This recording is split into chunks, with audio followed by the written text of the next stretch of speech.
Video editing number 1. A tutorial video for beginners. Watch this. Guys, this is Erling TV channel. Ang topic po natin today is about video editing. So, isa po itong way paano tayo makakreate ng video gamit po ang ating cellphone. So, meron po akong ginagawa dito na screen recording.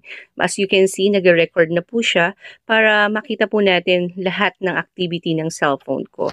Ito po yung one way na ginagawa ko para makakreate ako ng video na ginagamit ko sa aking social media accounts like YouTube, Facebook, Instagram, etc. So, try po nating i-check kung ano po yung screen recording. So, ito po siya.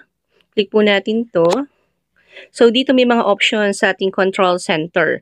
So, dito sa screen, makikita rin po natin yan sa screen recording. Ito yung ginagamit ko guys. Bigyan ko kayo ng tip. So, dito makikita nyo yung screen recorder. So, ayan siya. Ito yung ginagamit ko ngayon to create a video. So, yan. I-click nyo lang yan and record na ng mga activities ng cellphone mo. For example, tutorial about creating thumbnail. So, click natin tong Chrome. And then, mapuproceed tayo dito sa aking Canva account. So, dito, yung paggalaw ng mga images na nandito, nare-record po yan. And for example, search tayo about computers.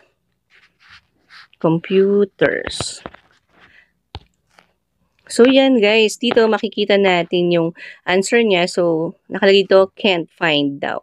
So, try natin ulit sa ating home.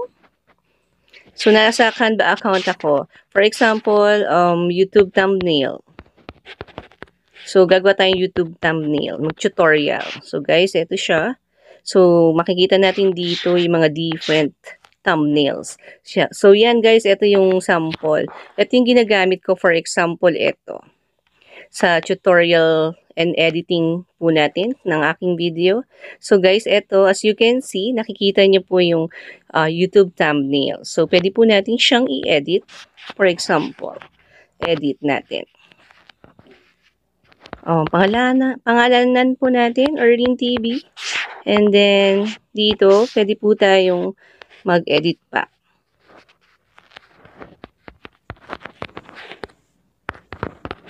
So, yan. So, guys, ito yan. For example, ayan yung aking ginawa. So, dito sa screen recording, makikita natin siya. Pati yung pag-download, ma-record din niya. For example, download natin. And then, yan. So, papakita ko sa inyo later yung na-record niya. So, punta tayo sa aking na-download yan. So, ito na siya. And then, i-off po natin siya para makita po natin. Wait po. So, i-stop na natin to, yung recording na to. Dito guys, i-click na natin yung picture profile. Yan. Yan. Hi guys, this is Erling TV channel. Ang topic po natin today is about video editing. So, isa po itong way paano tayo makakreate ng video gamit po ang ating cellphone. So, meron po akong ginagawa dito na screen recording. Example, download natin. And then, yan. So, papakita ko sa inyo later yung na-record niya. So, punta tayo sa aking na-download yan. So, ito na siya.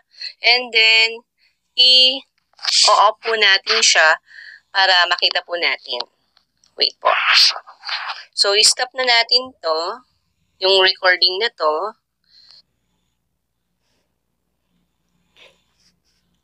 So, ganun lang guys, no? Nakita niyo yung screen recording natin kanina. Ayun lamang po yung one way po na pag-create ng video.